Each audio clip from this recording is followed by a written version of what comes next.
نزال قوي جدا بين مغربي وجزائري. إليكم أهم التفاصيل، لكن قبل كل هذا إن كنتم من محبي وعشاق الرياضات القتالية لا تنسوا الاشتراك في القناة وتفعيل زر الجرس ليصلكم كل جديد.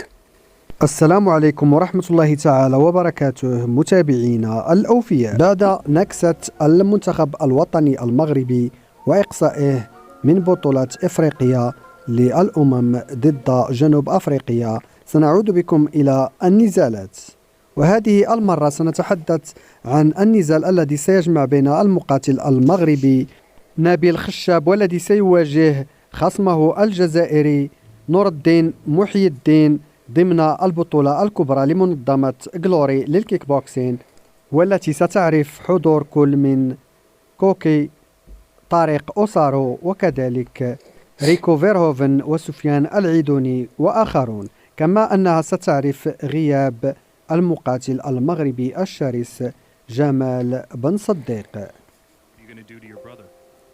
هذه البطولة ستنظم بمدينة إيرنهايم الهولندية يوم 9 من مارس القادم إن شاء الله.